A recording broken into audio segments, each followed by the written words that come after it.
if you've ever been here to Demaree Stadium, the end zones are wide open and that wind can howl, and it is howling. It looks like from the south. Actually, I think that's a northwest wind, Joe. Merrillville did win the toss and they deferred. Portage elected to receive, so now Merrillville has the advantage of kicking with the wind. I expect this one to head into the end zone. Portage probably going to have to start from their own 20. Right, and you want to make it a short field tonight. They got to hold it as the kick is made downfield. Nicholas kicks it out of bounds, so Portage will start with great field position here on their opening drive of the ball game, and they're going to head into what looks like a very strong wind. I think sometimes it does swirl down there because you're right, it is coming now hard from the north, but a minute ago that flag was blowing the other way. Yeah, when we were coming in tonight, the flag outside the stadium almost looked like it was coming directly from the west, but looking at it now, it looks like a straight north wind. Portage catches a big break here, able to start at their own 35. Portage will have it, and they do get a huge break as their offense is on the field. We'll check their starting lineup here. Maybe after this first play, as we have somewhat of a delay here as they spot the football. They spot it at the right hash mark at the 35-yard line. Smolar comes wide left, and Portage opens up with 3 receivers in the formation. Actually, maybe have 4 and 1 setback. Looks like they got Christian maybe set up to the right side, and Oliver straight back to throw, and they work on Lonnie Randolph early. Thrown behind Smolar, incomplete. It'll be 2nd down and 10. Portage comes out throwing the ball, working outside to Smolar with Randolph and Borum on the coverage. That's really going to be a tough matchup, especially thrown into the wind for the Portage offense. Dula Nolan's the leading tackler for Merrillville. Vince McGee's had a great year for Merrillville defensively. And there's the secondary, Justin Adams, Lonnie Randolph, James Borum, along with Steve Gill for the Merrillville secondary. 2nd and 10 from the 35-yard line. Christian in motion. Here's Pappas up the middle. Gaines grabs a hold of him, trying to grab a hold of the football.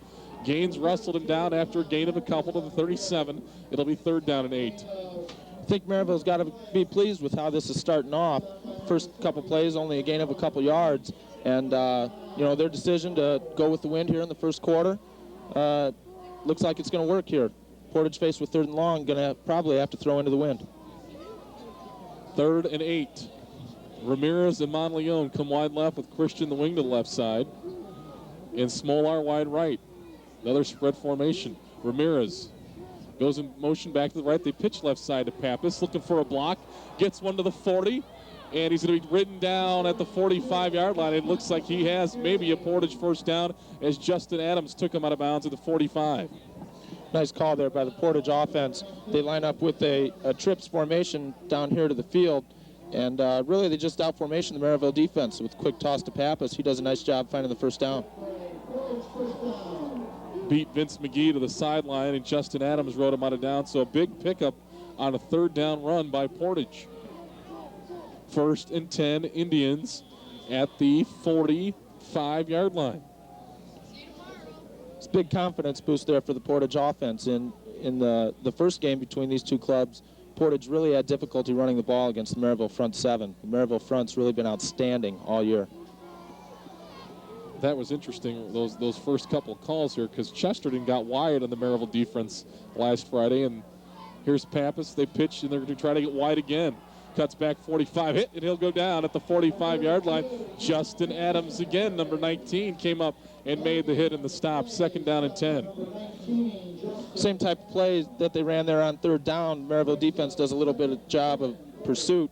Adams comes up, makes a nice hit at the line of scrimmage.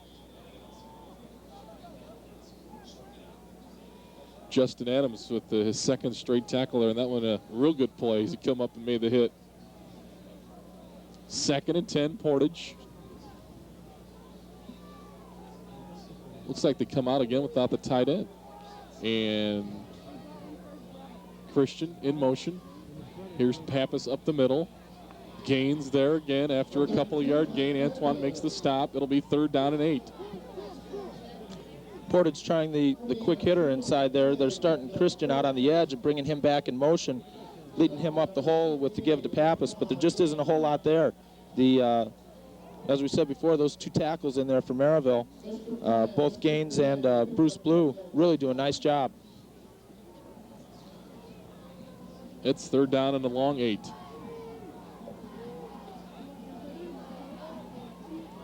Brian Dixon in the game now comes wide left. Oliver on a long count is back to throw. Flies the middle through the hands, incomplete. Smolar had it right on the money, but couldn't hold it on a cold night. It's incomplete, 4th down and 9. He had a man there headed right up the seam. Ball looked like it had quite a bit of steam on it, but then again, that's the ball you've got to catch there, third and long. Jimmy Oliver has had some balls dropped, deflected into interceptions this year. He is throwing 60% passing this season, and that one was right on the money. He's really had an outstanding year, especially when you consider that he was not their varsity starter last year. This is his first year. Dixon's punt, a low driver, out of bounds at the 30-yard line, and the Merrillville offense will come out and have their first crack at it tonight. And there they are, Larimore, the tight end, and the offensive line with the big 245-pound center, Brenton McDonald in the middle there. Alongside of him, Mahay, Wilson, Beal, and Domel, the Merrillville offensive line, which could be a big factor in tonight's ball game.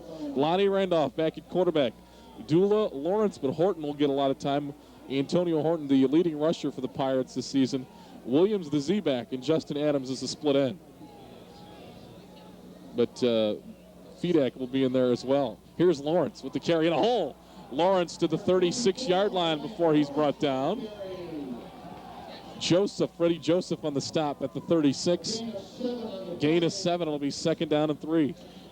Merrillville opens up with a little bit of a wide open formation. 2 receivers to the right side. Dula offset in the backfield, and he really does a nice job getting a lead block to spring Lawrence on 1st down. 2nd and 3. Randolph under center. First possession of the night for the Pirates gives to Dula. And Dula with a yard or 2 to the 37, 38-yard line. It's going to be 3rd down and a couple. Well, maybe 3rd down and 1. 3rd and short with Merrillville going to the option attack in the last couple years here. That's one of their base plays, the dive, or they'll call it the midline option. And just trying to establish the fullback early in the game. Leaves about 3rd and 1 here. And Brian Yak is in the ball game for a second there. He has come into the huddle. Jeff Yelton told us that we will see both Merrillville quarterbacks tonight. Lonnie Randolph, of course, with the broken bone in his hand, out for most of the season on offense.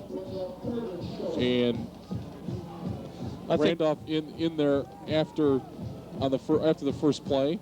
They're going to play them both, a la maybe the Chicago Bears tonight. Yeah, I think it'll be real interesting to see the rotation and how they do that. With Merrillville starting off with the wind at their back, I think Yak's probably a little better thrower. Randolph. Yeah, this surprises me a little, though, on 3rd and short to bring Yak in. Here's Dula hit, and he's going to muscle forward for the 1st down to the 40-yard line. You're not going to stop Ryan Dula on 3rd and a yard. That's 6'2", 235. Right, Portage stayed in their base front there with both tackles covering the guards, and there was a crease right over the ball. Linebackers for Portage really did a nice job coming up and filling. I think this is probably Joseph up here with the hit. That's 235 on 200. 1st and 10, Pirates, 40-yard line. Lawrence goes in motion. He gets it. Lawrence to the 44-yard line on the handoff from Yak. Lead play again there. Merrillville runs with Dula leading up. Portage defense does a little better job that time, closing down. Going to be about 2nd and 6. Portage has lost 5 defensive linemen since the summer. The latest one last week is Eric Carpenter, a torn knee ligament in the LaPorte game, and he is out for the year. 2nd and 6. There's the secondary with Ayala, who's been a 3-year starter at safety. Motion. Here's Dula up the middle with a hole in the midfield stripe. Got a Merrillville 1st down to the Portage 49-yard line. Merrillville able to establish the fullback. There's Dula again. Really have done a nice job here establishing some offensive momentum with a couple 1st downs now. Nice block by 74. It's David Beal getting out on a Portage linebacker. it's always nice to see those tackles be able to get out and get to the second level. First down and 10 from the Portage 48. Dula again to the 47-yard line, maybe the 46, gain of a couple. Second down and 8. Dula again up the middle. That was more of their midline play where they won't block one of the tackles or the ends for the Portage defense, and the defender for Portage, their responsibility will be to close on that and take that away. If the defender doesn't close, then the quarterback will keep the ball and move on down the line of scrimmage and run the option. They have had Fedak split way out here wide, taking a defensive back with them. First man Dula again to the 43-yard line. Merrillville staying with it. It definitely appears that they want to go inside out, make Right. Portage defend the ball inside before they move to the outside.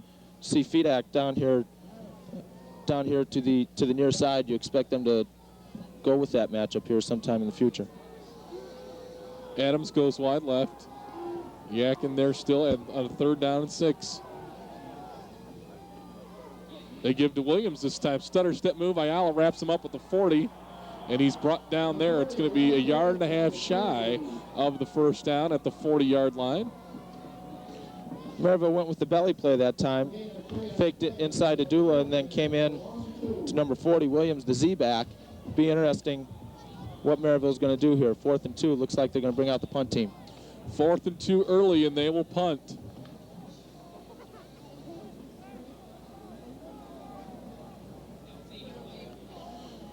You know, a game of this magnitude and with the wind at their back, this is really a smart decision here. Try and pin them down, make them go the length of the field against the wind. Nick Robertson, a high snap. High hanger.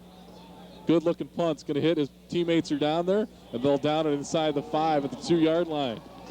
So great punt, a nice high hanger, let the wind blow it down there inside the 10-yard line, and it turned out to be an excellent decision. Outstanding punt. That's just great execution by the Merrillville special teams. They did a nice job of getting down there and covering that. Portage is going to have to go 98 yards to get to the end zone. No score, 4:46 to go first quarter. So second Portage offensive series of the ball game coming up. Jimmy Oliver had a nice pass onto the first possession, but it went through the arms of Chad Smolar, and they were not able to pick up the first down. Oliver's a big, strong-arm kid, and it doesn't appear that the wind is affecting him a whole lot. It'll be interesting to see what they do down here backed up to their goal line. Papa Cronus in motion. They give to Pappas. He's hit immediately at the line of scrimmage. Not much there. Just like no gain or maybe a loss of a half a yard on the play. Boy, it's just tough to make a living running into the middle of that Merrillville defense. They are so big and strong in there, Joe, that I think Portage is probably going to have to try and just work the ball out of here and wait till they get the wind in the second quarter, open up the offense a little more. Smolar comes wide left. Monleone wide right. 2nd and 10. Here's Pappas again, and not much there again. He almost tackled him inside the end zone. The Merrillville defense wants a safety, but he was stopped inside the 1-yard line, it looked like, or it'll be 3rd and 11. Forward progress got him out of the end zone, but boy, you can see why Coach Yelton wanted to punt that ball there and turn it over to his defense, pin him down there deep. Portage is really going to have a heck of a time not only converting this 3rd down, but getting a punt right out of that short end zone. Adam Fedak quickly wanted the safety. Had the signal up in a hurry. 7 on the play clock. 3rd and 11. They just sneak it out of there, trying to get some room. Jimmy Oliver looks like he got it to the 3-yard line. That's really all you can do in that situation. Try and give the punter some room here. It looks like Merrillville's probably going to end up with the ball somewhere around Portage's 25-yard line. Right. That's assuming they get it out of there. Brian Dixon's on. Standing a few yards from the end line. Good snap.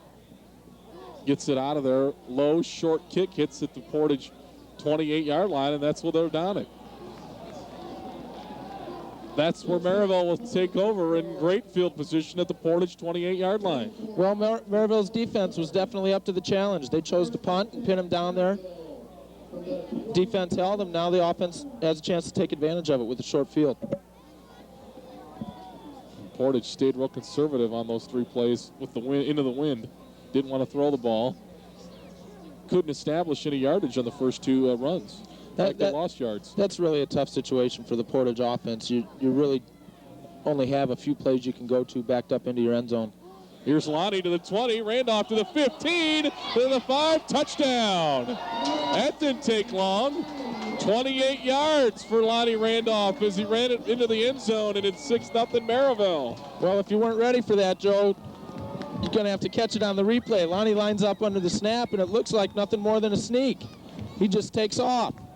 Yeah, left guard with a great block. Got over Smolar and got in the end zone. He hits that so quick. He does a nice job of making the defensive back from Portage miss. Before you know it, Merrillville's on the board. Is that 53 Adam Wilson? The left guard for Merrillville got a great seal block in there as the extra point is good.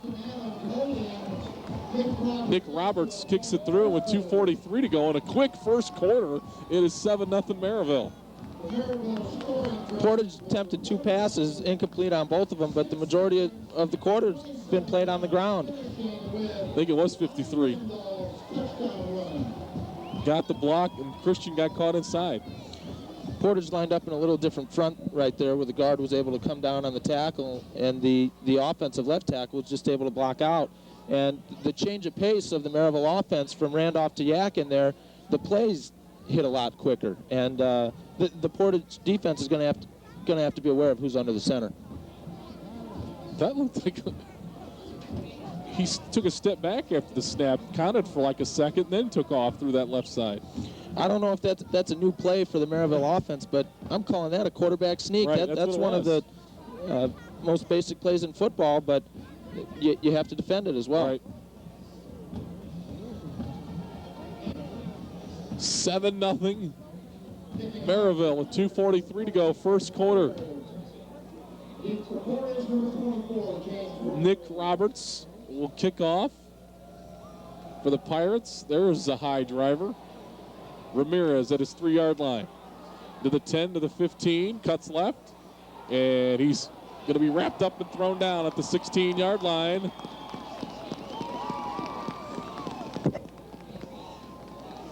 Mike Lease, 6-foot junior on the tackle. There's that wind playing a factor again for Merrillville here in the first quarter. Being able to kick off with the wind, they get a nice kick down to the goal line. Portage is going to have to start with the ball on their own 16. They took advantage of it as well. The short punt, the 28-yard field, and it took them 1 play to get in the end zone. 1st and 10 Portage now as they trail. 7-0. Oliver brings his team to the line of scrimmage. There's Pappas up the middle. Pappas with the hole to the 27-yard line. Excuse me, to the 24-yard line. It's going to be a gain of about 7. 2nd and a long 2. Pappas finally able to find a little yardage there. Christian starts in motion, comes back, and kicks out the defensive end. They get the guard coming around on the power play, and this is really a situation that Portage is looking to work with, 2nd and short. You hate to say that there's a crucial offensive series in the ball game, but into the win, it's important that Portage is able to move the ball here. Right. If they get a couple first downs, then they'll have the win at their back. Oliver. Here turns Pappas again. Merrillville defensive front shuts it down that time at the 25. Only a yard. It'll be 3rd down and 1. Nolan and Gill both really quick to the ball there. Nolan from the linebacker position and Gill coming in from the secondary. Merrillville defense is really quick reacting to the football.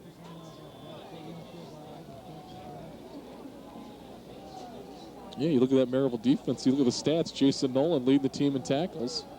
He's really done a nice job, and he's filling in for Yak that graduated last year at that linebacker spot, and he was a heck of a player. Pappas on the pitch. Stumbles down, and he'll be short of the first down. And it was Nolan, as we were speaking of him. Jason Nolan came in and got a hand on the legs of Pappas. And now Merrillville will call a timeout to force Portage to punt into the wind here with 1:06 to go. Well, I'm really impressed with how Merrillville has managed the clock and not only the wind in the first quarter, with the decision not to go for it on fourth down to pin Portage back, and now call timeout, make them kick into the wind again. It's definitely a smart call.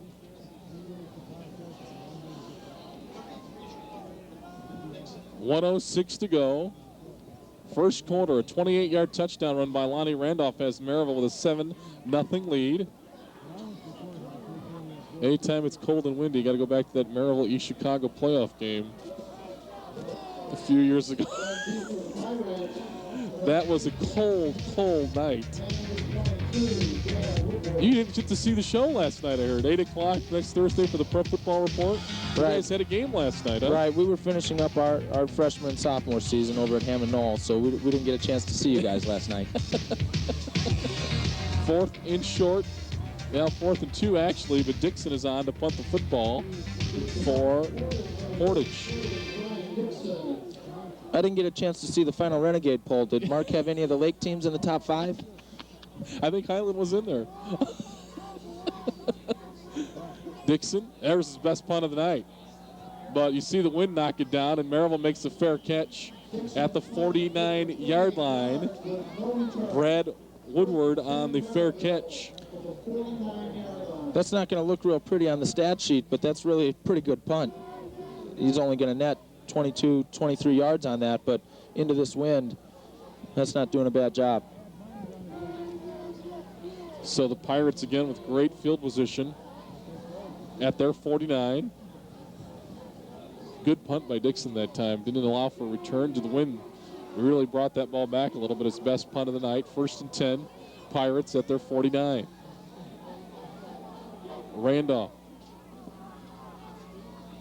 Now he comes back the left side, runs it back up the middle, has about 7 more yards on that carry, maybe 8, to the Portage 43-yard line. Lonnie back in there at quarterback. He fakes the dive play to the right and then hits it right back up the middle. They've been watching IU. This is really putting the Portage defense in a tough position. As good an athlete as Lonnie is for the Portage defense, not only to defend the option going wide, but now he's running it back the other way. Really puts them in a tough spot. That looked a little like Antoine Randall, faking the one way and then running it back on the left side. 2nd and about 2. Horton in the game now in the backfield for the Pirates. Randolph going to run option. Lonnie pitches to Lawrence, 40, 35, 30. Lawrence down the near sideline, an ankle tackle by Joseph at the 24-yard line. Saved a touchdown. Well, I got to tell you, Joe, he looks a little bit like Antoine Randall coming out here. He comes down on this option. He's got the ball hanging out, and you're not sure if he's going to run or pitch. He draws the defender and then pitches to Lawrence. Merrillville is really taking the momentum early here. Wow, was that a tremendous option play there. After 1, the Pirates out impressively with the lead. Merrillville 7, Portage nothing. We'll be back right after this on PBS 56.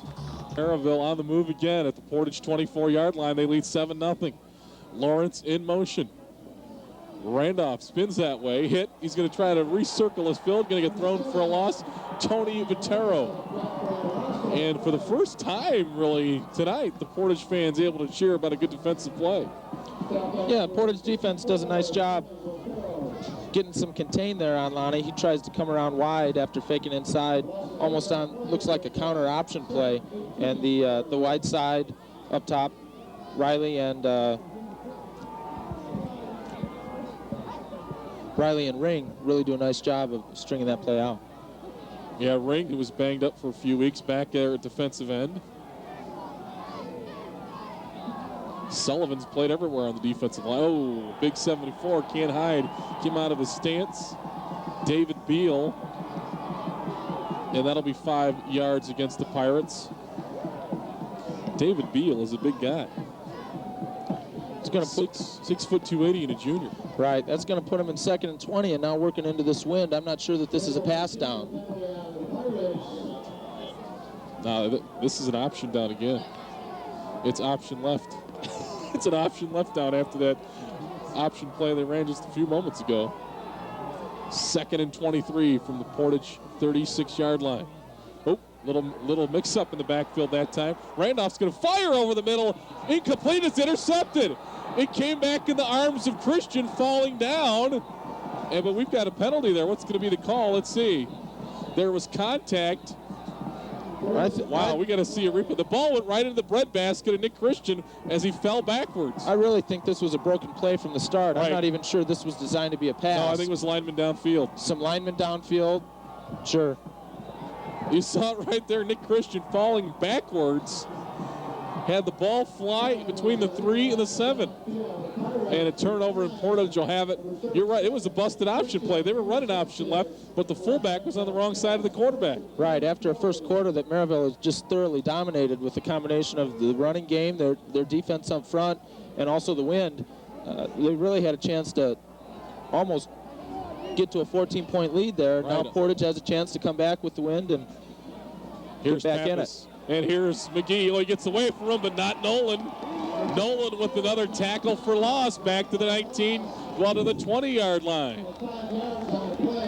McGee gets out here first and turns the play back in. Linebacking crew from Merrillville really doing an outstanding job. Dula, Nolan, and McGee. Ooh. Jason Nolan, 5'8", 170, and a senior. He's been all over the field with quick feet. It's really tough to run outside on McGee. He's one of the best athletes here in Northwest Indiana. He's had a couple outstanding individual efforts this year. I'm looking for the Portage offense to really go away from him. 2nd and 15. Oliver back to throw with the wind at his back. Over the middle, off the hands, and incomplete as Monteleone was triple covered, took a hit. Pass was a little high off the hands of Frank Monteleone at the 30-yard line. It'll be 3rd down and 15. Pretty good coverage there by the Merrillville defense. It looked like he might have been open for a second, but there were 3 purple jerseys right there. This would be a big stop if the Pirate defense, after the turnover, could shut the door here. 3rd down, 15 from the 20.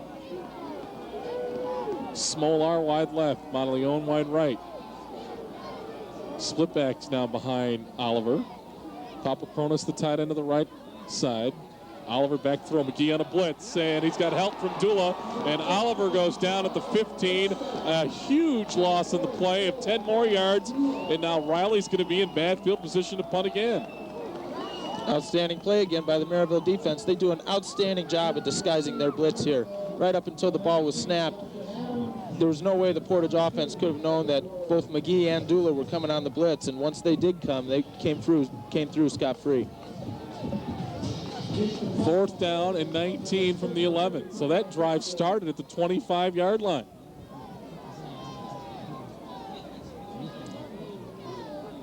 Good snap. Riley with plenty of time, got it away, hits at the 40, is going to get a Portage bounce into Merrillville territory, rolled dead at the 44-yard line.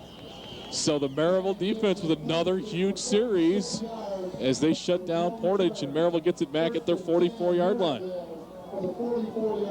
Can't say enough about the Merrillville defense. I'm not sure that Portage is in positive yardage yet. With a couple sacks and a couple tackles for losses, hasn't been a whole lot going there for the Portage O. They just look a lot. Merrillville's defense just looks quicker tonight than Portage's offense right out at this point. Well, they're a little bigger and they're a little more physical. Portage has an undersized unit, and they have all year, and they've really done a nice job of out-techniquing some people and using their quickness to their advantage. But it's really tough with this Merrillville defense. 1st and 10 for Lonnie Randolph and the Pirates. Here's Lawrence off the right side, 45, gets into Portage territory to the 49-yard line. To the Portage 49 on a gain of 7. Really tell you, I'm impressed with the Merrillville offensive line. They're off the ball, they're sustaining their blocks, really giving the Merrillville backs a chance to get into a crease and make a play. How does Ryan Lawrence only have 343 yards rushing this year? He looks real good. Horton has over 800 to lead the Pirates. And of course, Lonnie's statistics aren't that much because he played most of his time in the secondary due to the injury as he's wrapped up on the sneak. Maybe a yard to the Portage 48.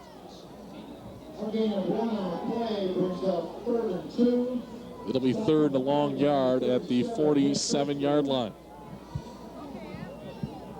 Well, 3rd and 1, for a lot of people, this could be a run or a pass down into the wind with Lonnie in there at quarterback. As quick as he is, you've got to look for the option again. Right.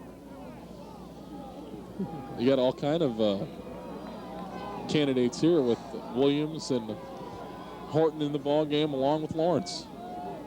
Williams in motion. He's going to get it on the pitch. He's going to have he's going to be stopped, maybe shy of the first down. Boy, good play. Ayala came up and maybe stopped him a half yard short of the first down. We're going to have to see the spot. He got a pretty good looking spot here. It's going to be close. I really think they're about a half yard short. It'd be interesting. Here, Merrillville's had a couple 4th down plays here. It'd be interesting to see what they decide to do. He got a good spot, but he's going to be maybe an inch or two short.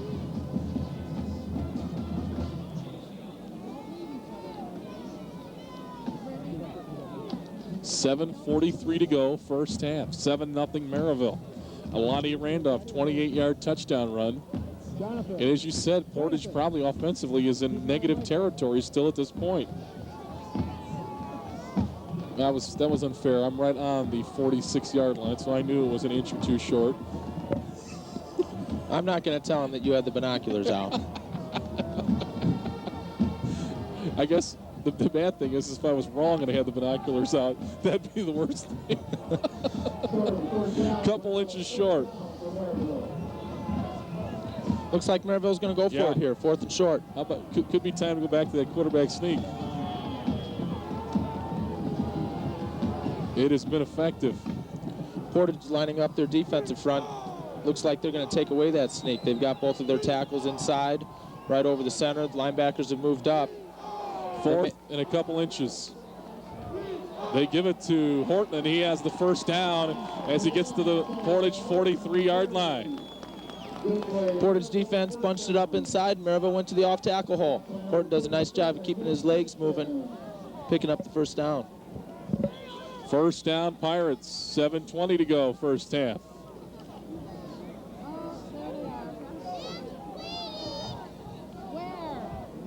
A very impressive first half for Merrillville. Their offensive line has really played well here. They've really been able to control the ball. Here's Horton, 40 to the, just inside the 40-yard line before he was stacked up. Ring and Christian were there for Portage, along with Fadley. Merrillville controlling the clock. 6:50 left to go here in the first half. It seems like Portage's offense has only been on the field They have shortened the game already. 2 or 3 times, and they've probably only run 10, 11 plays. 2nd and 7. They have really shortened the ball game. 2nd and 7 from the Portage 40. 7 on the play clock. Lonnie with a long count. Going to roll left side. Gets a good block, rolling left. Looks like he's going to throw it. Now it's just going to run out of bounds. So this is going to be, I think, a hold coming up on the Pirates. Yeah, there's a flag back there at about the 47-yard line. This will be a huge penalty. It'll be a spot foul, I think, from the 47 of Portage. Let's see if 61 got nailed here. There you see a couple of hands in the back. Yeah, that's a good call. That's going to back them up. They're going to be all the way back now with about a 2nd and 25, almost 30. Could have been Josh Mahay or even the other lineman there. Both had a hand in the back, looks like, of a Portage defender, and this is going to be huge. Back to the Pirate 36 from the spot of the foul.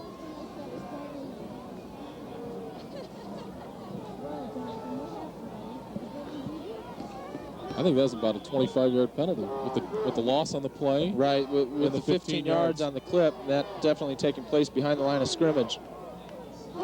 2nd and a bunch. Here's Randolph. Ooh, he's got a problem. 6 Portage defenders converge on him at the 34-yard line. That's the best they've played the option tonight. Yeah, they went with the option there to the wide side of the field. And Lonnie's such a good athlete. Whenever he gets his hands on the ball, he wants to make a play. He probably should have pitched that one. The pitch back was open to the wide side of the field.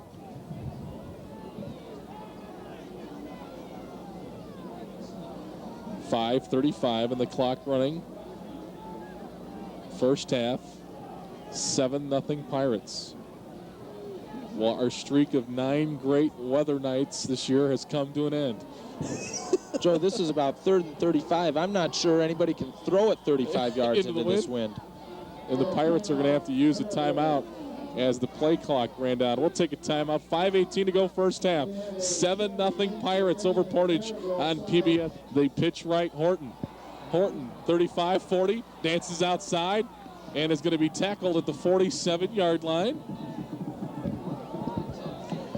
Merrillville goes to the toss play on 3rd and 34, and I don't expect that the Merrillville staff expected to pick up 34 yards, but then again, the play looked pretty good, and I'd expect them to go back to that at some point.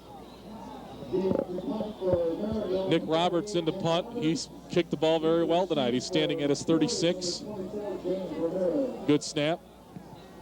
Low driver into the wind and out of bounds. Portage will have good field position. Inside their 40 at about their 38. You're telling me 14-3 Valpo right now? Was that what we heard? I believe that's the score that we heard. That was 47-0 Chesterton in the regular season at one time this year, I believe. Well, the Valpo kids have really done a nice job hanging in there. It's been a difficult year for them, especially with all the success that they've had in the past couple of years. But the Hanlon kid, that's a sophomore, he's been putting up some nice numbers, and that team's definitely been getting better and better week to week. Pretty solid freshman quarterback, too. You wouldn't mind him moving over a few blocks, would you? I don't think you will, though. Easy now. There's a pass out for Smolar to the 46-yard line. It takes a lot of guts to play freshman quarterback at the varsity level, I'll tell you that. Yeah, it does. It's a tough call for a coaching staff, but it's also got to be a special kid. And Valpo has a couple of those freshmen playing with them, both Ren and Samarja, and they've both done a nice job. I think we're going to see Portage go to the air on this drive now with the wind of their back. 4:10 to go before halftime. The ground game has not been effective. They're going to probably go to some quick passes. Monleon and Ramirez come wide right, Smolard wide left. Pappas, lone setback, Christian motion, they give Pappas. They weren't listening to me. They run it right up the middle, and he got stopped for no gain. 3rd down and 4 coming up from the Portage 46. Yeah, Portage has had a tough time running to the middle. I would expect them to come here on 3rd and 4, 3rd and 5 to look to the air. Portage really has a nice opportunity. They've been dominated here in the first half, but if they can put together a couple first downs with the wind, get a score, they could go into the half at 7-7. Right. That's a real good point. They have been dominated, and they're only trailing 7-0 at this point. 3rd down and 5. Oliver fires the right side. It might have been deflected, incomplete. I think the big guy, Adam Fedak, got up in the vision of Oliver that time. And at 4th down and 5, you would think Portage again would punt with 3:20 to go first half, and they will. Portage has a chance now to pin Merrillville back with 3:20 to go in the half. If they can get off a good punt and get a couple stops, I wouldn't be surprised to see Portage use a couple of their timeouts to make Merrillville have to punt back into the wind. Riley will get this off from his 35. In what could be the quickest half of football we've had all season. Only 3:20 left. Good snap. Riley with a low driver. Hits the 27. Oh, none of the Pirates. They're going to catch a break. It's going to roll in the end zone. That was the old Alphonse Gaston. You got it, I take it. Or I take it, you got it. Adams and Woodward looking at each other now. And, hey, don't worry about it. Went in the end zone and got it at the 20-yard line. Yeah, Merrillville catches a little bit of a break there. If that punt stops on the 1 or 2 yard line, it's a little different situation, but it kept rolling. Crucial for the Portage defense to get a stop here.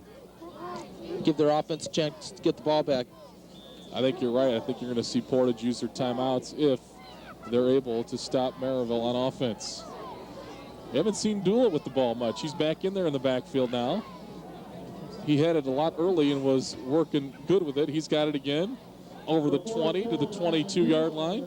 He's one of those guys going two-way for Merrillville, and they need to spell him a little bit. They move Horton back there, move Lawrence back there as well. Doolett is really a solid player on both sides of the ball. Timeout, Portage with 3:03 to go in the first half. And they quickly use their timeout. It'll be a 2nd down and 8 coming up. If you're just joining us, Lonnie Randolph on a 28-yard touchdown run. That was the scoring here in the first half. And don't forget to visit 56 Sports online at www.wyin.org. You can email us there or at prepfootball@yahoo.com. Mark's picks are there. The Renegade poll, all the sectional pairings tonight. If you're wondering who's playing who across the state, you can get there. There's some smart folks right there. They got all the way over against that concrete to stay out of that wind. You think it's cold down there, Joe? Yeah. I think it is. A little warmer up here. 2nd and 8 coming up. Well, Merrillville has 2 downs left here in this sequence. I'd really expect to see them run that toss play again, or to come out on the option with Lonnie pitching to Lawrence at some point. They're going to reset the clock from 3:03 to 3:05, and Yak is back in the ball game at quarterback. The 5'11 sophomore who took over when Lonnie Randolph was injured. Brian Yak, the younger brother of Nick Yak, who played middle linebacker so well for the Pirates last season. 2nd and 8, Yak gives to Dula, the first man through to the 29, close to a first down, maybe a yard shy. Merrillville really closed down the formation there, ran over the left side over Wilson and Demel. Dula does a nice job of keeping his feet moving, picking up that extra yardage. Pretty good looking block by Anthony Demel there. Big play here, big offensive play for Merrillville. If they can get the first down, I think they'll probably be able to get into the half here with their 7-point lead. Officials timeout. He's talking to one of the Merrillville players.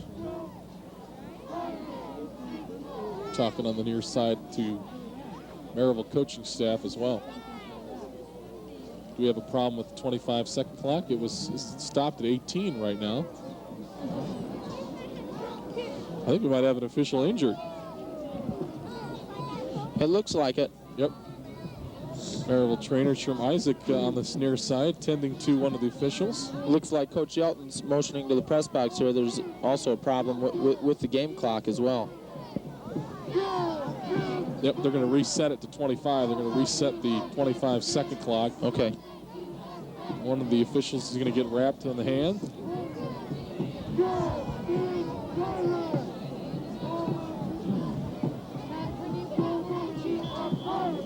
Trainer Sherm Isaac down there taking care of him. Yep.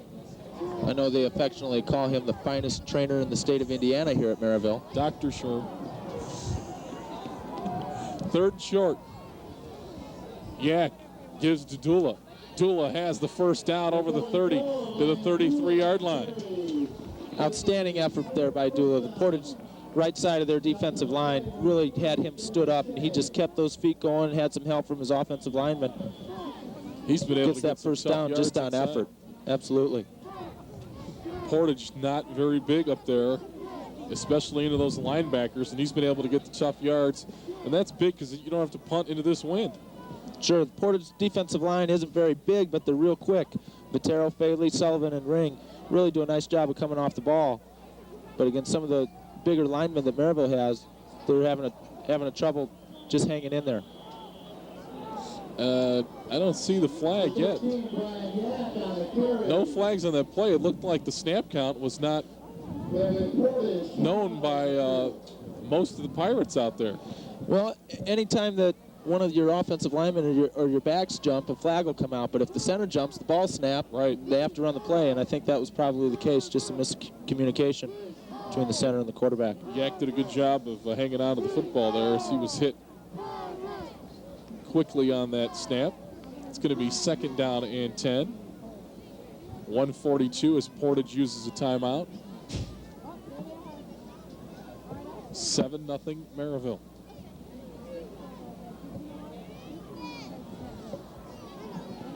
And Dula has really been impressive. Sure has, especially a kid that's playing on both sides of the ball. He's in there on the defensive unit for Merrillville as well. It's been really interesting to see both coaches try and manipulate this wind here in the first half. Both, with Portage spending their timeouts here, trying to get Merrillville to punt the ball back to them with the wind. It'll be interesting to see not only now, but when the second half starts, as to what the coaches do coming out of halftime in terms of kicking and receiving the ball. 2nd and 10. Dula again to the 34-yard line. And Portage will use their final timeout. It's going to bring up a 3rd down and 9 with 1:40 to go. In a game like this, if they can stop the Pirates here, you got to think you might want to try to block a punt. Yeah, I think if they do get this stop here on 3rd and 9, Portage is probably looking at getting the ball back at their own 40 or so with about 50 seconds to a minute to go, which is still plenty of time. I'm sure they'll go into their 2-minute offense and try and get some points on the board. Well, the first cold weather night of the high school football season, and we've got defensive style football out there. Yeah, we've really been blessed with some nice weather on Friday night so far this year. And now we're into the playoffs, and we've got the cold weather and the wind. I think both teams expected that. Unfortunately, again, we're just in a situation where one of these teams only has now another half of football left in their season. I really just think that's unfortunate, especially with the great years that they put up. 3rd and 8 for Yak and the Pirates. They pitch to Lawrence. He's going to try to sweep the outside 35. One of the Indians fell down, and he's going to be a yard shy of the 1st down, I think, at the 41-yard line. Merrillville comes wide again with the toss play. I can't stress enough what a football game Ryan Dula is having here in the 1st half. He leads this sweep play down here to the wide side of the field and throws an outstanding block that almost brings Merrillville back for a 1st down. They're going to bring the chains, I think, across the field. Oh, maybe not. It's at the 40. They needed to get to the 42. Ramirez now goes back to catch the punt. Nick Roberts in again from his 30-yard line. They're going to kick here from the 40. Merrillville calls a timeout. I'm saying anything over 20 yards is a good kick into this wind. We will step out with 51 seconds left. 7-0 Pirates. They've got 10 men on the line of scrimmage. High snap. They do come after it. Got partially blocked. Was that partially blocked or just punted out of bounds? It must have been. I think one of the Indians did get a hand on it. I'd like to see the replay. I'm not sure if anybody made contact with the punter there or not. That came right up at us up here in the stands. Well, they came with the pressure. They came with 10 men, and they were coming after it. I'm sure the Merrillville punter knew he had to catch it, take one step, and try and get it out of there, and he did. He didn't get it blocked, and Portage wasn't able to make a big play. Last thing you want there is a blocked punt rolling on the ground to pick it up. Here's Oliver with no timeouts, 45 seconds left. They go deep. Monteleone off his fingertips, incomplete. Got Justin Adams turned around. It was a hair behind him, but a ball maybe Frank Monteleone should have caught at the Merrillville 20-yard line. There was some contact here on this play around the 30-yard line. I'm kind of surprised that there wasn't a flag. Monteleone gets turned around with the defensive back. You can see Adams on the ground there, and it really kind of threw the timing off the play. It looks like, it was a wide open receiver, and maybe they didn't connect, but that route didn't look real good. I was kind of surprised there wasn't a flag. 2nd and 10.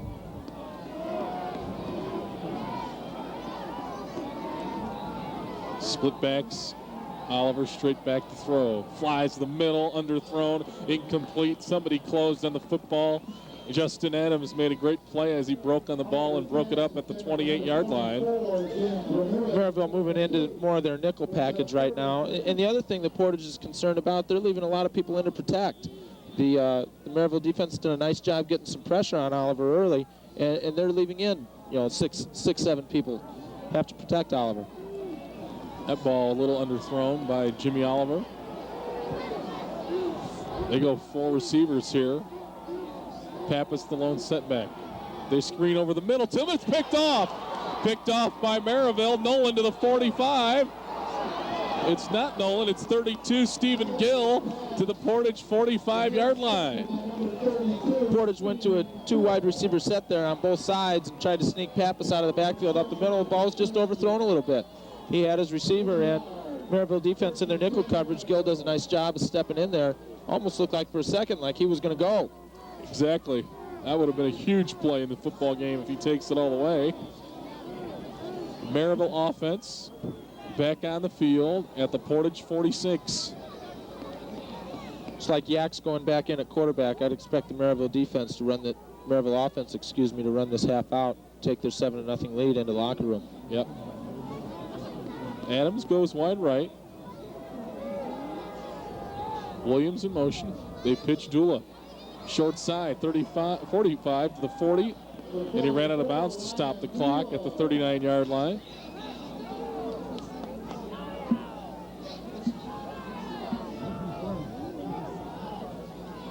It'll be 2nd and 4 from the 39 of Portage. Horton going to be coming into the ball game. Well, with 21 seconds left here, Merrillville was 2nd and short. I'm not sure what they can do throwing the ball, but it appears they're going to take a shot at it. And you know what? Why not? With only 38 yards in a short field, the only question is I'm not sure how close they have to get to try and kick a field goal. I think it almost has to be extra point range. 2nd and short. Williams in motion to the near. Flag down. That play will be stopped. Somebody came out of their stance on the Merrillville offensive line.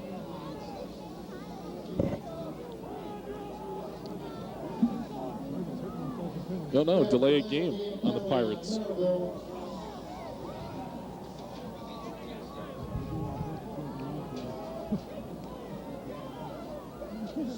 Second down and 8. Yak still in the ball game at quarterback. You know, when you talk about a playoff game, coaches always talk about mistakes, turnovers, the interception a moment ago, but both teams playing pretty solid in terms of their soundness with mistakes and turnovers here in the first half. Right. These are two highly skilled teams, and you hope that the outcome of this game just comes out with big plays by big-time players. Downfield, it's intercepted by Portage. There's one of Portage's big-time players, James Ramirez. Merrillville goes with the pitch pass, and Ramirez doesn't bite. Ramirez came up to the 25 and picked it off. The Merrillville receiver was there and made a play on the ball, too. Horton on the halfback pass. Threw it down there into the wind, and Williams could have play on the football, but it was Ramirez who took it away with the interception. Right, 14 seconds left here for the Portage offense to have the ball on their own 25. 14 seconds left, 1st and 10. Oliver, he'll go back to throw, fires the middle, got Papakronis, and he dropped it at the 43-yard line. So the second ball that could have been caught, Monteleone's was a tough catch. It was behind him. Smolar had a drop earlier in the ball game. Yeah, I think the Portage offense, Coach Buzea is probably going to get after them pretty good here at halftime.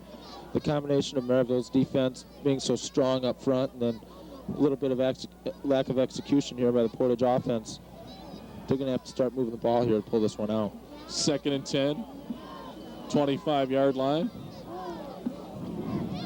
Ramirez in motion. Somebody moved on the left side. Flag coming down against Portage. It's kind of gotten ugly here. Just when I said how sound it was. Right.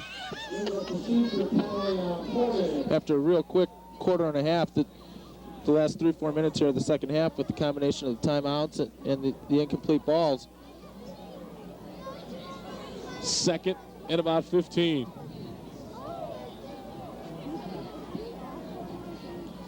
Here's just a handoff to Pappas to the 25 to the 30. He gets across the 35, has a first down, but we're going to run out of time. At halftime, Merrillville will go to the locker room with a 7-0 lead. Pirates 7, Portage nothing. We'll come back with more right after this on PBS 56. Chip on Wednesday in the regional scored a goal. He'll be back out here at Merrillville tomorrow just on the next field as we talk to Don Wyrick at halftime. He'll be playing for the Portage soccer team in the semi-state tomorrow as they take on Penn. Well, that's really great to see, and I think that's what high school athletics is all about. Here's a kid that's not just playing one sport here in the fall, but he's doing double duty with both the football and the soccer team. 2nd and 8. Christian in motion. Oliver throws back Ramirez. Ramirez 45, got a block, cuts outside. Nice move, 40. Still on his feet, 37-yard line. Riley Larimore on the tackle at the 36. Portage comes out here with just a little screen pass. They call this wide receiver screen. They've got a couple guys down here to the near side that get out on the Merrillville DBs and block, and Ramirez makes a couple guys miss. Nice individual effort. Smolar with a block there. Made Lonnie Randolph miss, and that's hard to do at the 36. 1st and 10, Portage. You mentioned that Portage looks a little quicker out of their huddle and coming to the ball. I don't want to say that they opened the game flat, but due to the circumstances with the wind and the Merrillville defense, it kind of sends you flat. Pappas inside the 30 down to the 27. Yeah, I don't think they started the game flat either. I just think they got dominated a little bit. And you go back in at halftime and you reevaluate it and you try to regroup and get fired up and say, hey, we got to go after this football game. There's a 9-yard gain on 1st down for Pappas. It'll be 2nd and 1 at the Merrillville 27. Well, it looks like the Portage staff has made a couple adjustments with the Merrillville defensive front. Merrillville's been in a 5-man front for an extended period of time in the first half, and looks like Portage has changed things up. 2nd and short. Oliver mows forward for the 1st down inside the 25 to the 22, and that was the best line search of the night by the Portage offensive line by far. Well, the momentum shifted. You can see the Portage people up across the way, and they're standing on their feet. Momentum's a funny thing, and it appears that it swung Portage's way. You can just kind of see the spring in their step right now. They're quick coming out of the huddle, where Merrillville's kind of just standing and reacting. 1st and 10, Portage. Opening drive, 3rd quarter. They recovered an onside kick. Pappas hit at the 20. Vince McGee there, first Pirate to the ball carrier at the 20-yard line. McGee sure is quick coming off that edge. Comes down, it looks like Pappas was going to have a seam there. McGee closes that real quick. Vince McGee, 6'2", 200, and a senior. Some shocking scores across the area tonight, at least at halftime. 2nd and 9. Oliver looking deep, looking corner, up for grabs, incomplete. I think 20 might have got a hand on it. James Borum might have got a hand on it to deflect it away from Smolar, or Ramirez, excuse me.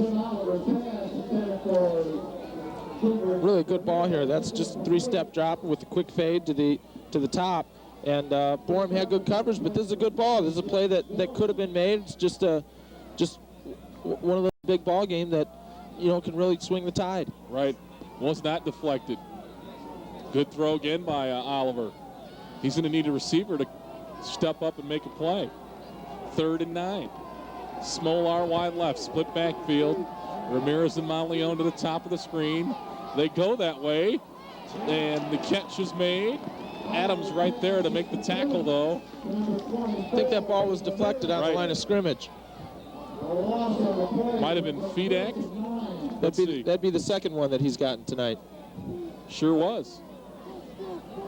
Adam Fedak, 6'6", and a senior, deflected the ball, and it's 4th down and 9. And with the wind in Portage's face here to start the 3rd quarter, they're going to use a timeout and probably go for it here on 4th down and 9.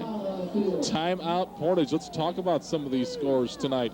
Valparaiso was beaten soundly by Chesterton earlier this year, and at halftime, Valpo leads Chesterton tonight 14-3. I know that the Chesterton lead over Valpo at one point in that game was 47-0. I think it was 30-0 at halftime of the regular season contest. And Bishop Knoll with a 14-0 lead over 8-1 Calumet at halftime. Lowell led Highland 7-0, and Griffith all over Munster at halftime tonight. Well, when you get into the playoffs, and it is really a new season. Everybody starts 0-0, and everybody starts from square one. Some of the teams that started off rebuilding the season, Valpo, for instance, were playing a lot of younger kids, and now those kids have had a chance to mature a little bit as they've gone through the Duneland Conference, and I'm sure they were looking forward for another shot at Chesterton. 4th down coming up. Merrillville's defense, after giving up some big plays last week, has come back to early season form in this football game. They have looked as dominant as they were early on when they put a few shutouts back to back. Looks like Merrillville's showing blitz here. 4th and 9, Oliver spins out of it. Let's see, he's going to go down at the 20-yard line. Oliver sacked at the 20, and Merrillville will take over there with 8:15 to go, third quarter. There's been a couple times here in this ball game so far where Portage has had crucial 2nd and long, 3rd and long, down and distance situations, and three times, Merrillville's come with the blitz and been able to make a big play. 1st and 10, Pirates with Lonnie Randolph in at quarterback to start the third quarter. And Brian Yakin at wide receiver. They give up off the middle. Horton across the 25 to the 27. This field position is going to be important in the second half, and Merrillville looking to win some of that war back of field position as they start from their 27 now. Yakin there at wide receiver. Yeah, this is really an interesting look. They can both put Yak behind center and send Lonnie out to wide receiver, or vice versa. You expect in the game plan somewhere there's a reverse pass or a double pass with two skilled kids that can throw out there. Here's Horton. Definitely think that could be coming. Horton wrapped up on the pitch at the 30-yard line, 31. He's got a first down. Fred Joseph on the tackle.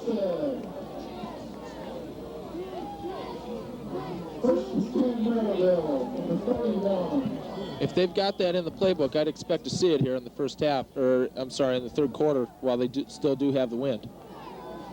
How much of that might be so the Portage defense can't focus on one quarterback in the huddle? Well, I think it's definitely something that the Portage sideline's aware of, but then again, I'm not sure how much wide receiver Yak's played before, right. And then again, you're putting someone out there that hasn't played out there. I'm not sure how much of a threat he is out wide. Lonnie Randolph runs it up the middle for 5 yards. 2nd and 5 coming up.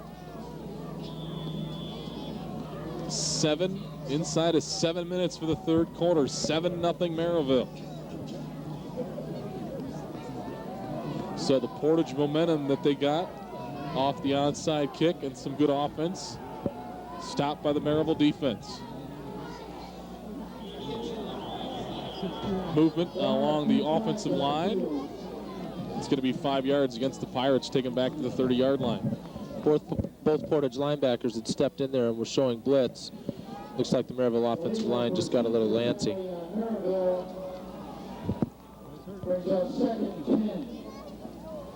For the most part, Merrillville hasn't had many of these tough down and distance situations. They've been in 2nd and 5 and 3rd and 2, where they've had a doable chance at converting to a first down. 2nd and 10.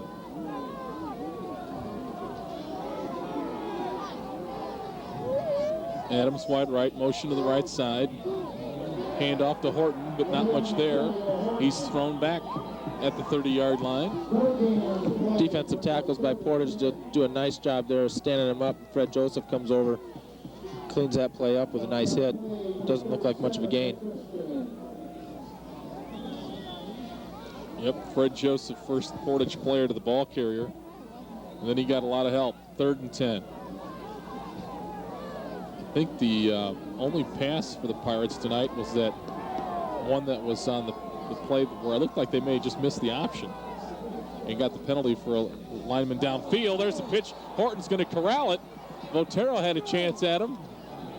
And Horton gets across the 30 to the 33. It'll be 4th down and 7 Pirates. That could have been a big momentum swing. Horton did a nice job of picking that ball up, actually taking it for positive yardage. He got a pretty good bounce. Came right back to him. Got away from Votero and made a positive gain out of it. And Horton a little banged up coming off the field. As that clock keeps winding down, we're here to 5:18 in the third quarter. Still a one-score ball game. The special teams just become more and more important, especially with Merrillville with the wind here in the third quarter. the opportunity to pin Portage back. Big punt. 4th and 8. There's a bomb, huge punt. Ramirez had it go over his head, and it goes out of bounds inside the 10-yard line. Boy, did he hammer that one. Man, you cannot let him kick it over your head there. With the wind at his back, he hammered it. 52-yard punt right to the sideline with no return. I don't think Coach Yelton could have asked for anything more than that. That's playing the wind. Nick Roberts on a huge punt, and Ramirez, even if he catches it there, he's going to get 10 yards back before any Merrillville Pirates get down there. But it went over his head, and now very poor field position for Portage. And a 90-yard field for the Portage offense to look at. Yeah, the Merrillville offense really did a nice job there. They didn't come up with any points, but on the last possession, Portage is down there on the 20-yard line. They made up 80 yards of field position. Handoff up the middle. I think it's Christian maybe across the 15 to the 17-yard line. Nick Christian, I think his first carry of the night to the 17 on a gain of, well, give him 9 yards. They had it spotted at the 9, not the 10. Riley comes through with the trap. First time Portage has run the trap tonight. First time Christian has had his hands on the ball, I think, tonight, Joe. Adam Fedak on the stop. 4:22 to go, third quarter. 7-0 Merrillville.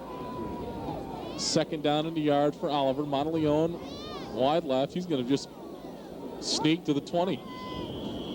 They're trying to play possession football. Just turn the first down marker over. McGee looked like he was getting ready to blitz again. Yeah, Merrillville sure has a lot of people in tight there on the formation. A couple of their defensive tackles, they've been lining them both up in that guard center gap, one on each side for the majority of the night, really making it tough on the interior of the Portage line. Gaines and Blue are not little guys either. No. 1st and 10. Here's the handoff. Pappas got a problem, gets away from McGee, but not very long.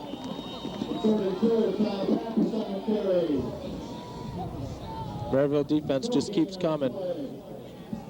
Jason Nolan on the stop. Dula's faking blitz, whether he's coming or not coming. He's definitely has the attention of the Portage offensive line. You can see the indecision in their stance, and as they come out of it, not exactly knowing where the Merrillville front's going to be. 2nd and 10. Split backs. Tight end now moves back to the line of scrimmage. Papakronis in motion. Here's Pappas off the right side. Bounces outside. Not going to get much there. Pursuit there at the 20-yard line for no gain. Portage tried to hop into their goal line set there, bring the back over in motion, run the wham or the blast play inside.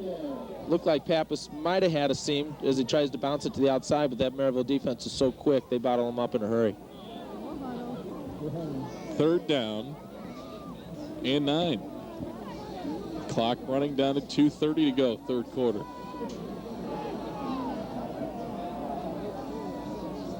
A defensive struggle here tonight. Ramirez in motion. Dula showing blitz. He's in there. They get it away. Deflected again, I think.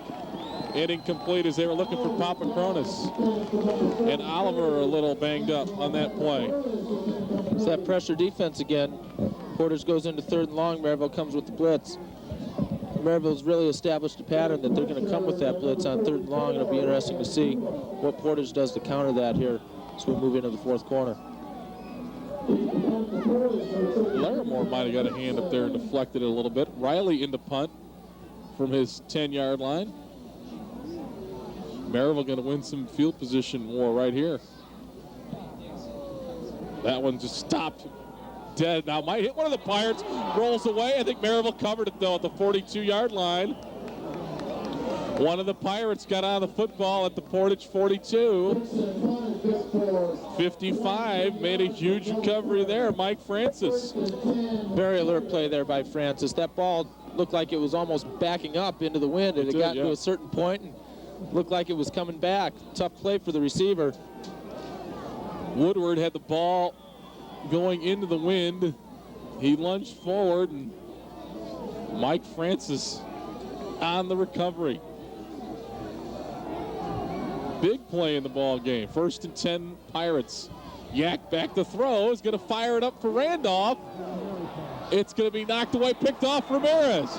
Ramirez to their sideline to the 45. He's going to be hit and taken down by McDonald, and there's a big turnover. Portage has it at the Merrillville 46-yard line. So the first big play off a turnover has Portage back to the 45. And that first big pass downfield came back to bite Merrillville a little bit. Well, you kind of figured that might have happened here. Merrillville has 2 minutes left in the quarter. If they were going to throw the ball a little bit, this was probably the time to do it. They had Randolph in the situation they wanted to. It turned into a jump ball, and Ramirez just makes a great athletic play. Yeah, Lonnie had a chance to go get that one on the jump ball. Ramirez just had better position, took it away from him. 1st and 10, Portage. Dula shows blitz. He comes. Pappas up the middle. Not much there, no gain to the 45. Big play by the Portage defense. Portage offense now needs to capitalize. Move the ball. Here's was Christian, the ball carrier. Gaines wrapped him up at the 45. 2nd and 10.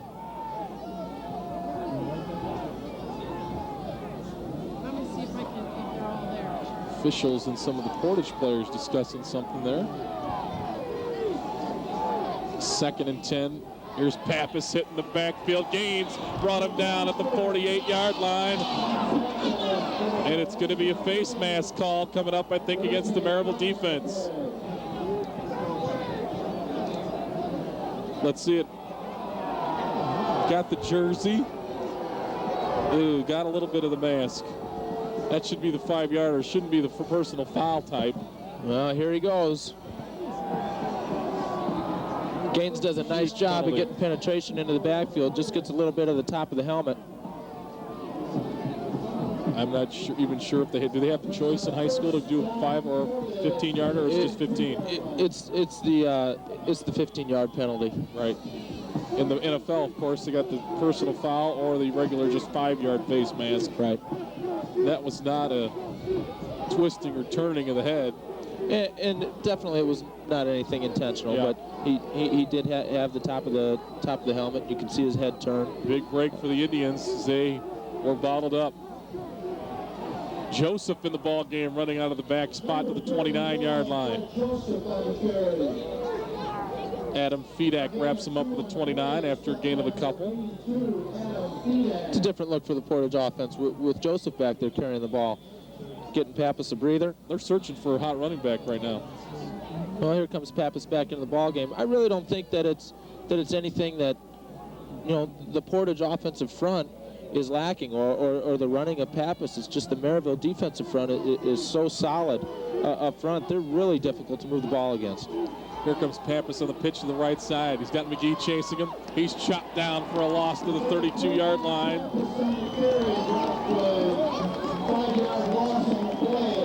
That time, Pappas little stutter step there and tried to change directions. He got cut down. He gets to the outside here. It looks like he's going to beat McGee to the sideline, but the corner comes up. He gets off his block from the wide receiver, and Boren makes a play there in the backfield. After 3, it is still 7-0 Merrillville. We'll come back with what should be a great fourth quarter on PBS 56. Next time on Mystery, Hetty investigates the supernatural. All I was going to do was go to a couple of seances and then expose her. But as long as the medium hears voices that nobody else can hear, you can't prove it. I must be giving out hostile vibrations from my unconscious mind. Patricia Rutledge stars as Hetty Wainthrope on Mystery. Little Grace sells rubbish. It's instinct with her, always has been.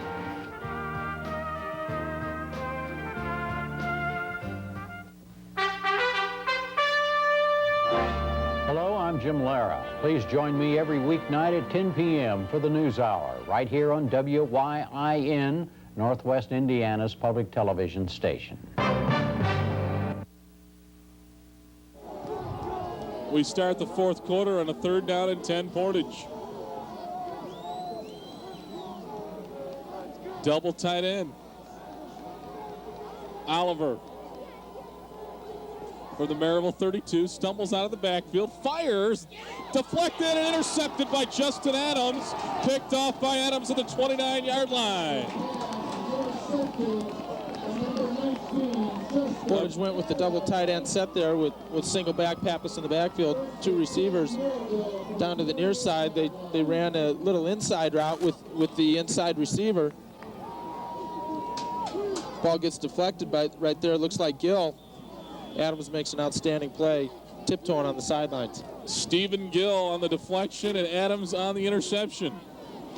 So Merrillville, after the big interception by Ramirez, gets a turnover of their own, and Tula back in the ball game. Let's see if they pound the fullback. Lonnie with the option, keeps it, 29-yard line. Maybe a yard, or he was wrapped up.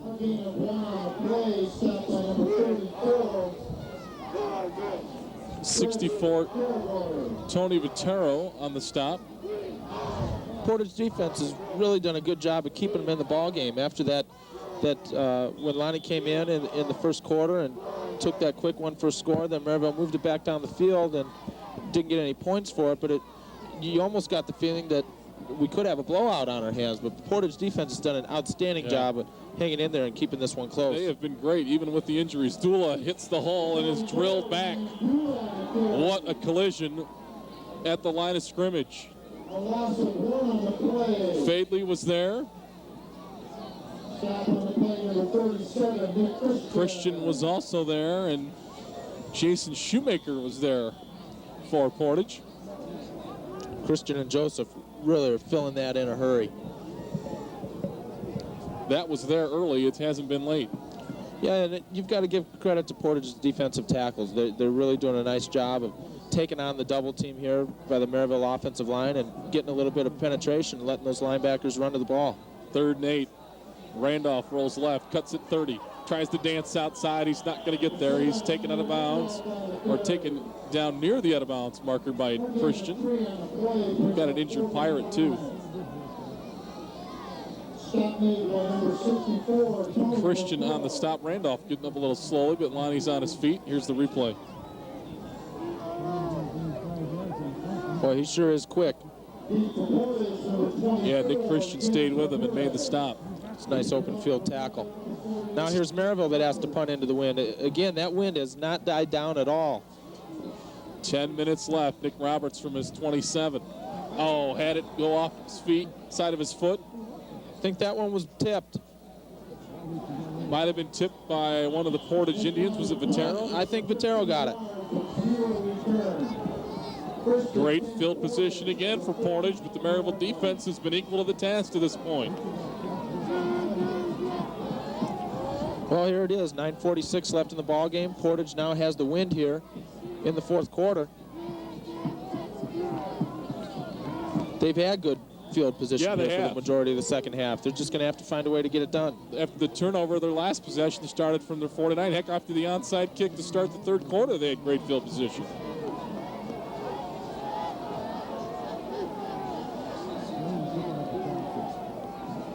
Oliver off play action. We're going to screen. He's going to get hit and go down. Tula, Larimore, and Fedak with a team meeting at Jimmy Oliver's number 15 jersey. Outstanding pressure again here by the Merrillville defense. Looks like they're trying to set up a screen here to Pappas. Merrillville pressure's too great. I think they might have had that screen covered. Oliver was probably pretty wise just to eat that one.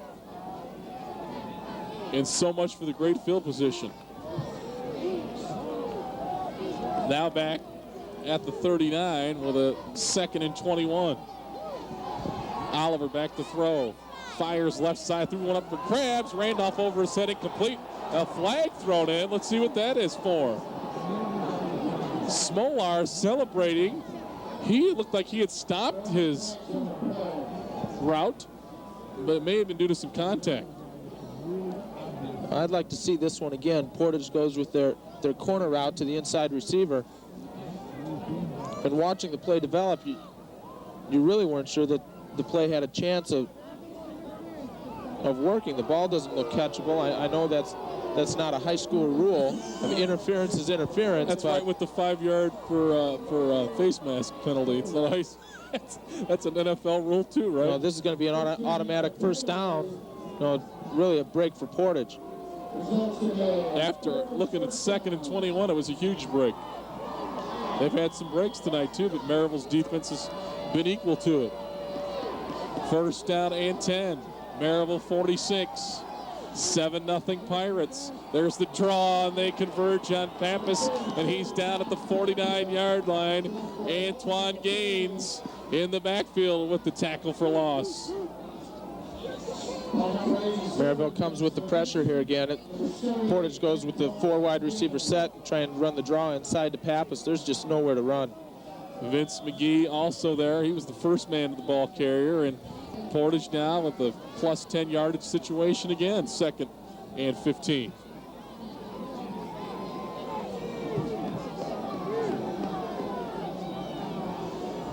Smolar goes wide left with Ramirez. Oliver back to throw. Fires the left side. Got Smolar complete to the Pirate 43-yard line. Boy, that's really a good ball. That ball spent a lot of time in the air. That's going to be a gain for only about 10 yards, but that's about a 30-yard throw right on a line. It's a long throw across the field. And Smolar knew he was going to get hit. He got hit by Lonnie Randolph.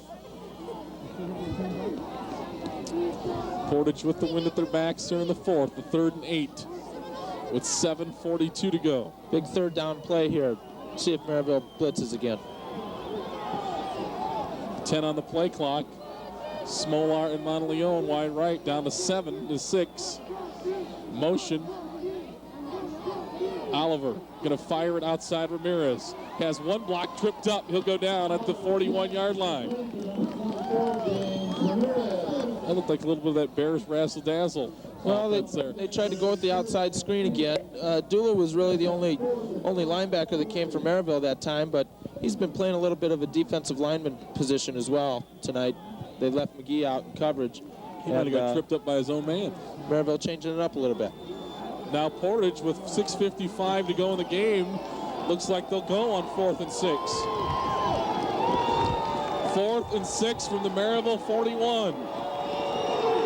As the fans come to their feet, Oliver fires the left side, got a man. Ramirez has a first down to the 32-yard line. A big 4th down pickup for Portage inside the Merrillville 35. Gutsy call there by the Portage staff, choosing to go for it on 4th and 6 as opposed to punting it down there. But that's just having faith in your kids, and that's a great execution play by both Oliver and Ramirez. 1st and 10, Portage.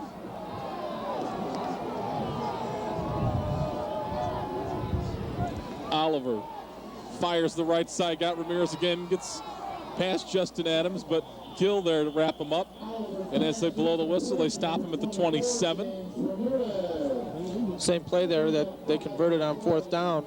And you've seen this from Portage this year. They've been down against Lake Central, coming back against Merrillville here in the regular season. Coming down into the 4th quarter, they're definitely a team that's shown they can execute with the game on the line. 2nd and 6. 5:47 on the clock. Split backs, 2 receivers to the left. Pappas in motion. Joseph the other setback. They give it to him. Joseph hit at the line of scrimmage and then drilled by Dula at the 26-yard line.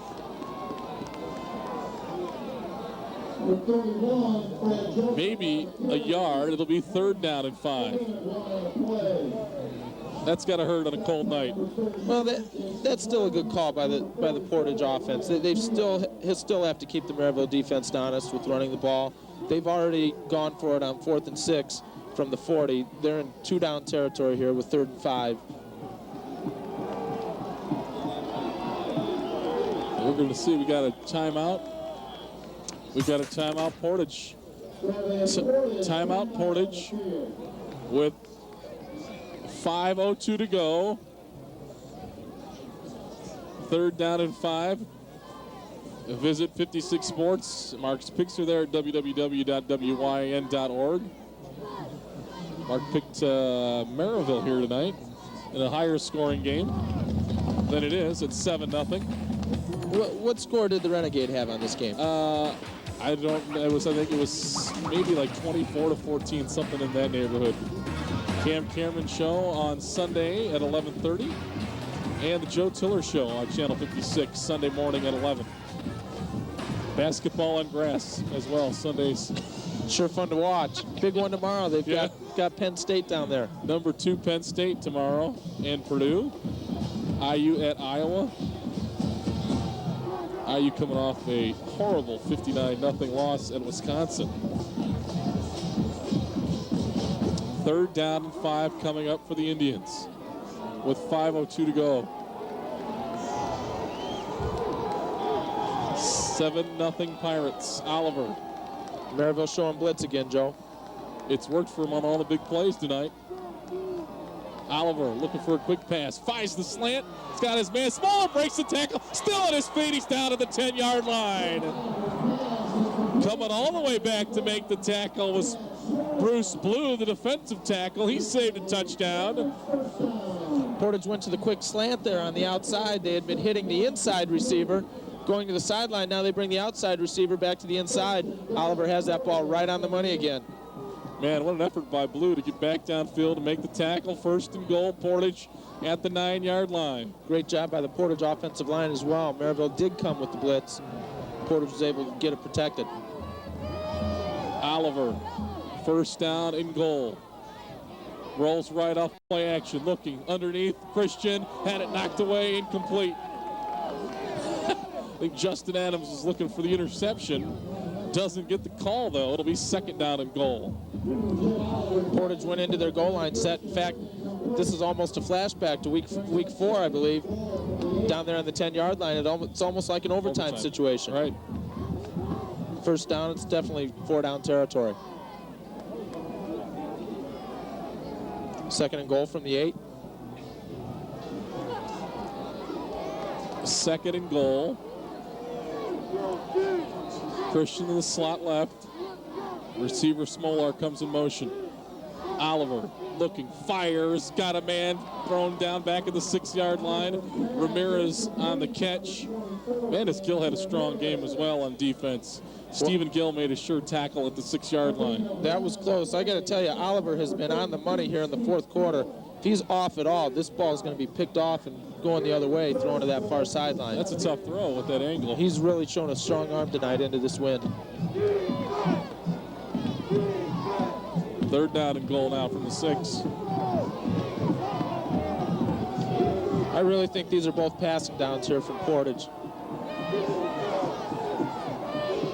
Go unbalanced to the right. Off play action, they roll that way. Oliver looking to throw back, puts it up there, touchdown! Frank Monteleone on the 6-yard touchdown catch. And after 40, let's see, my math is leaving me here. After what, about 40 minutes of football, Portage finally on the scoreboard? Well, they finally got it done throwing the ball. Monteleone with a nice catch there, another good ball in the end zone. Big kick here, Joe. 3:41 left. It still isn't a tie ball game, 7-6. Mendez has got to put this through. Portage scored with 3:41 to go.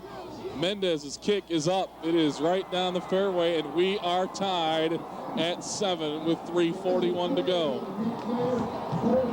Did we bring the overtime tapes? I hope so. Well, I'd have to say this is all it's been advertised as. Coming back here, Merrillville's going to receive the kick. They've got to work into the wind. It'll be interesting to see what their strategy is, whether it's to play it safe and maybe take this into an overtime or to try and punch it in. Portage has already used 2 timeouts, so they're left with 1. That may play a factor here coming down to the wire. A 7-7 tie. What a ball game. 3:41 to go. It was 4 overtimes in week 3. Merrillville played 2 overtimes to win last week against Chesterton.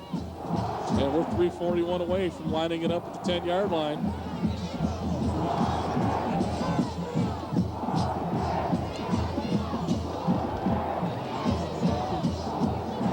Wow, what a drive. That was big time after Merrillville's defense had played so well all night, and they played well on that drive. Sure they did. Just some good execution. Coach Buzea left it in the hands of his senior skill position players, and they came through. They threw the ball well. They caught it. It was really a well-executed drive by the Portage offense.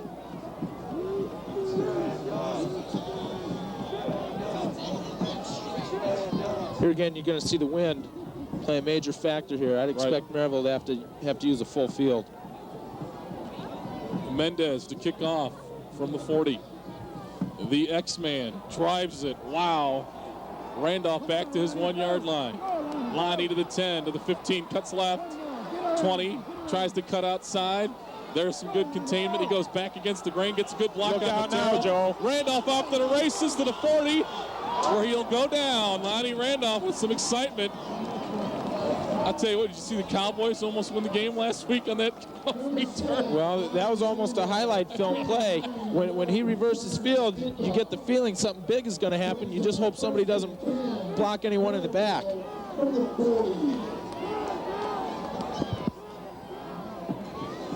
Lonnie takes it back to the 40. He's such a good athlete. He's a threat every time he touches the ball to take it the distance. Again, the only thing you worry about on a play like that when he reverses field is that possibility of a clip. 1st and 10, Pirates. Yak hands to Lawrence. Lawrence to the 40, 45. Oh, tripped up, or he'd have broken down the sideline, it looks like. Tripped up, he goes down 48, a gain of 8 yards on 1st down. It'll be 2nd and 2. One of the Pirates getting up slow. Lawrence sure still looks really fresh. He sure hit that hole quick. Didn't look like your typical 4th quarter run. Brett McDonald, he's a senior. Had some real nice comments in the paper today. He hobbles back to the huddle. They're not getting him out of the football game here. He hobbles over the ball. It's nice to see those offensive linemen and defensive linemen get some press coverage. Lawrence going to be hit and thrown back for a loss on the play. Tony Botero in the backfield for the tackle for loss. Now Portage will get a timeout. Portage gets their final timeout, I think, of the ball game with 2:40 to go. Well, that's Portage's last timeout. In a game that's this close and a game of this magnitude, 7-7, you hate to say that this is the play of the game, but here you go, 3rd and 5. If Merrillville doesn't convert, they're going to have to kick into the wind. You know, if they do have to punt, you're looking at Portage getting the ball back on about their own 40 with the wind at their back. With the wind at their back, obviously, and then just needing a field goal. Xavier Mendez missed a field goal late in regulation of the regular season game. He might like a crack at one here in the sectionals. 3rd and 5 coming up for the Pirates. Well, with this wind, I would think that Portage probably has to work the ball somewhere down in between the 25 and the 30. That would give them an opportunity at somewhere around a 40 to 45-yard field goal. I think with the wind, Mendez might have a chance at that. On the other side, Megacy into that wind. I know he has a good leg, but I think Merrillville's almost got to get it down to the 5-10 yard line to have a legitimate shot. Randolph turns and we're going to run option right. Lonnie, 45, pitches a little behind. Williams gets the 1st down, I believe, as he dives to the 50-yard line. Out of bounds, it'll be 1st and 10, Merrillville at the midfield stripe. Well, if you want to talk about the Portage skill kids executing on the last drive, here's the Merrillville skill kids coming right back at it. Lonnie runs the option down to the right side, makes the pitch to Ralph Williams, the Z-back, and he does an outstanding job of fighting for that 1st down. Ooh, I see what the Portage coaches were looking at over there. We can re-rack that. Looked like Williams might have stepped out of bounds at the 48 before he got the 1st down.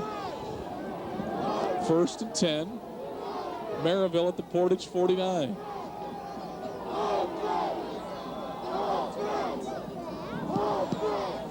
Here's Lawrence hit the backfield, and he'll go down for a loss on the play. Loss of 4 there. Yeah, if we've got that last play. Merrillville comes back with the belly play. Now the clock's starting to become a factor. 2:16 left in the ball game. Hard to see here, Chip. If Williams maybe his right foot right there. Hard to see on that far sideline. He did get first down yardage, though. Lost the 3 there on the play. It's going to be 2nd and 13. 1:58 with the clock ticking.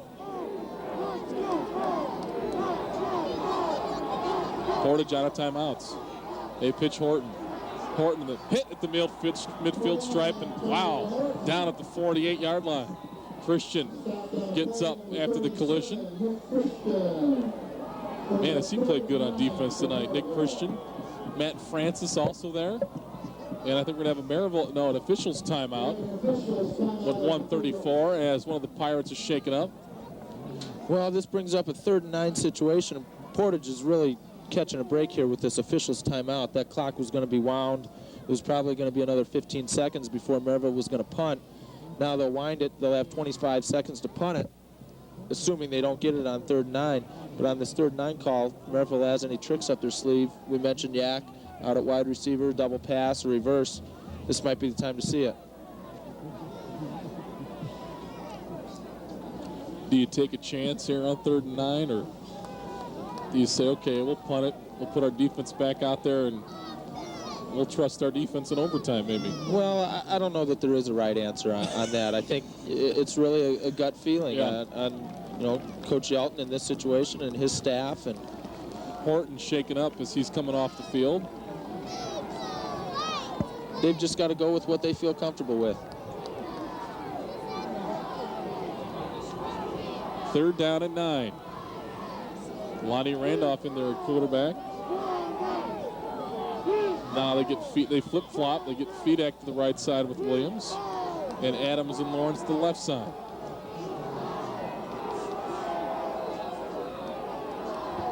Lonnie's going to roll left.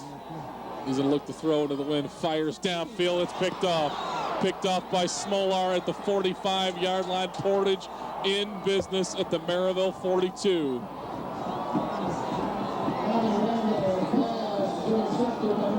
Wow. Another big play. Smolar steps right in front. Merrillville goes to the bootleg there on 3rd and 9. Great coverage by Smolar. He's read the quarterback's eyes, stepped in front, and picked it off at the Merrillville 42. 1st and 10, Portage. No timeouts, 1:16 left, and the wind at their back. Monteleone goes wide left. Well, here you go. The Merrillville defense, they've been good. Oliver behind Monteleone, incomplete off the hand. It'll be 2nd down and 10. Merrillville came with the blitz again that time. Both McGee and Dula with pressure up the middle. Portage goes with the slant again. 7-7, 1:13 to go. All you could have asked for tonight here at Demaree Stadium. 2 teams playing their hearts out. It's really been an outstanding game. And, you know, the other thing with this is both teams, I think, have really played well. It hasn't been a high-scoring game, but the level of play out there is really outstanding. Two of the best teams in the northern part of the state. 2nd and 10, Oliver. Looking left side, throws underneath. Monteleone goes up and makes the catch at the 24-yard line. Got Lonnie Randolph turned around, and he made the catch. 1st and 10, Portage at the Merrillville 24. Well, not only is that a big catch because it's moving the chains, but, you know, with this win, they're in field goal range. And ball at the 25. I know it'll be a long kick, a 42-yarder right now, but with a minute to go, they'll be looking to add to that. Here's the draw. Pappas hit at the line of scrimmage and thrown down. Now they'll have to go in the hurry up. 2nd down and 8. Portage trying to just steal some yards inside on the running game there. They go into the hurry up here. These are 2 passing downs. They've got 2 downs now, get 8 yards. Oliver fires quickly. Oh, through the hands of Monteleone, and incomplete. Gill was there. He wasn't going anywhere, but the catch would have got him to the 20-yard line. It'll be 3rd down and 8. Well, here we go, 3rd and 8. Portage doesn't connect here, I think this is in field goal range. Ball's going to be spotted at the 22. I think right now we're looking at a 39-yard kick.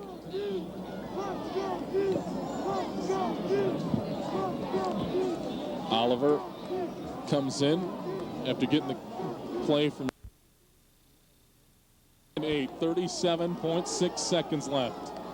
Split backs, they turn, they give. Pappas breaks outside 19, still on his feet to the 15, where he'll go down. Let's see, close to the first down. But now Portage, if they stop the clock, why, I don't know. Are they going to have to measure this for a first down? This will allow Portage to get the field goal team on if it's not a first down. Jeff Yelton very upset on the near sidelines as the officials stop the clock to measure the football. Well, I think there's no doubt that this was going to be close. Right. It's a good call by the official. It definitely warrants a measurement. Portage has to be careful. They've got to have their field goal team ready to go, because if they do come up short. Right, and they are ready to go now. They were not a moment ago when the clock was running.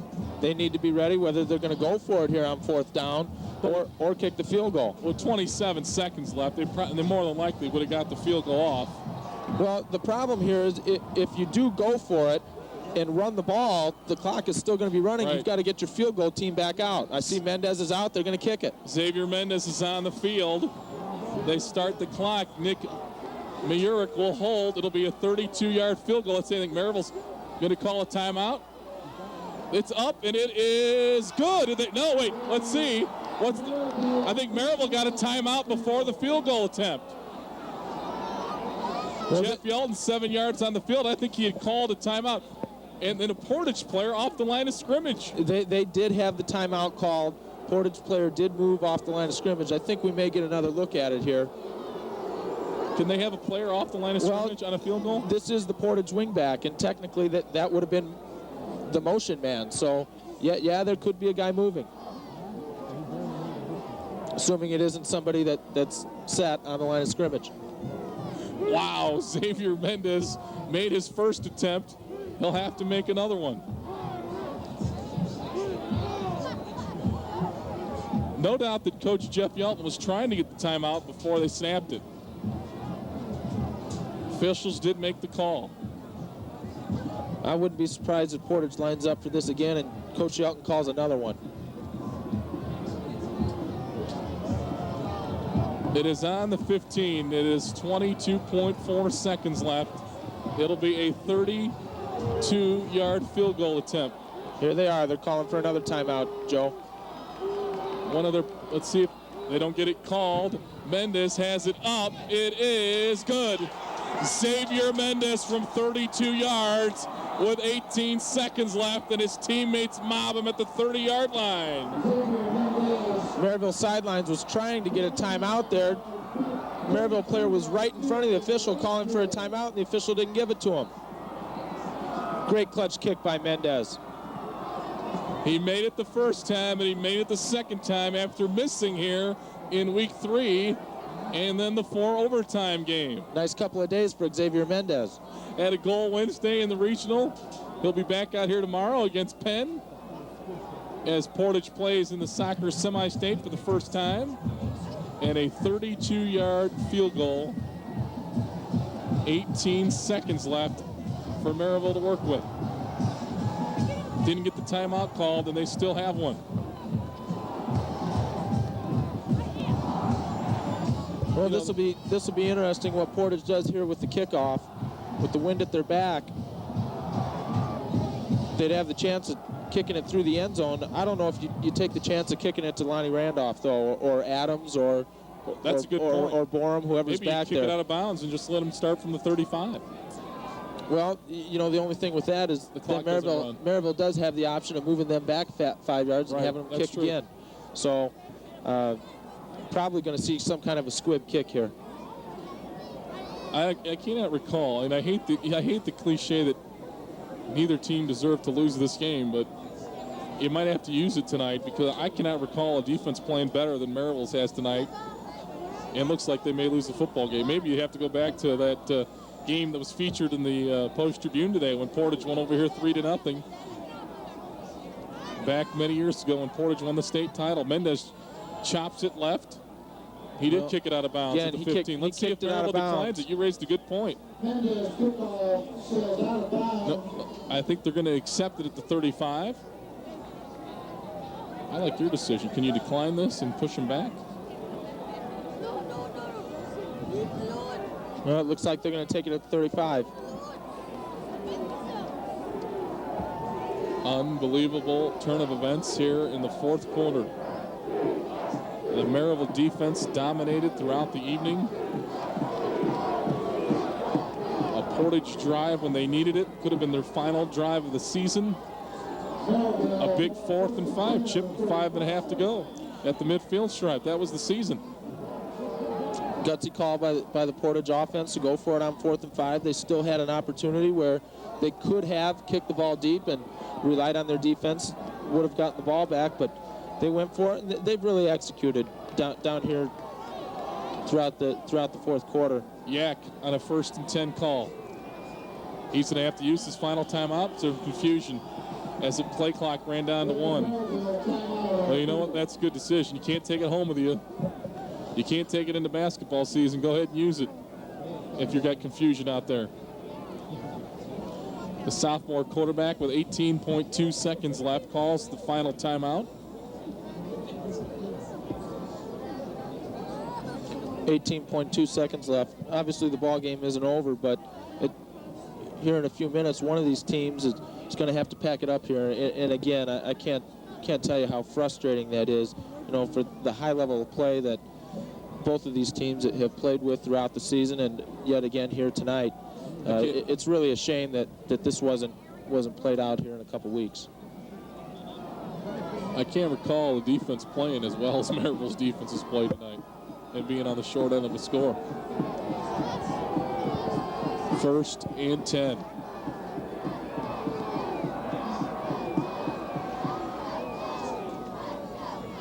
Yak with time, fires the middle of the field. It's tipped and caught at the 49. The clock will stop now momentarily as they move the chains, and the Pirates need to get to the line of scrimmage with 13 seconds left. I guess they still do have one timeout left. I thought they had just used their last one. Right, they weren't even going to get up to the line and try and spike the ball. Just go ahead and call the timeout.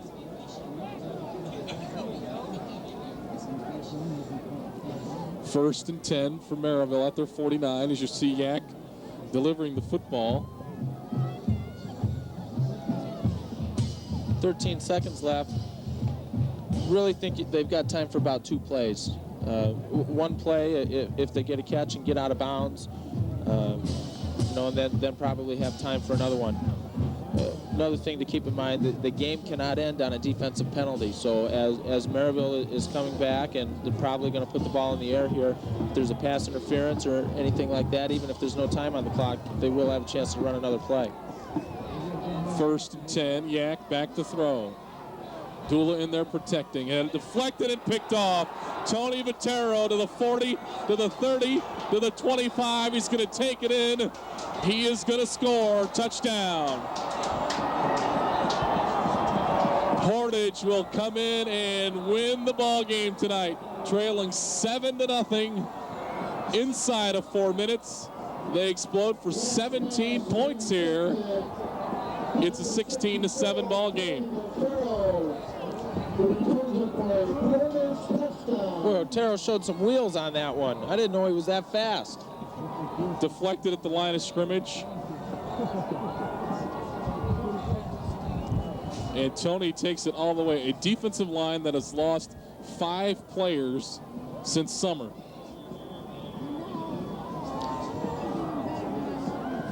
And Votero, one of the guys that's been there, steps up and makes the play. They lost the starter before the season started. They had one move to California. Well, I think people are going to hear this score tonight or open the paper up in the morning, and it's going to show 17-7. Right. Boy, that is not indicative of how close this game was. It was 7-0 with 3.5 to go. Right. 7-0 Merrillville, and Portage has scored 17 points in the last 3.5 minutes of the football game. And with 1.5 seconds left, it is 17-7 Portage.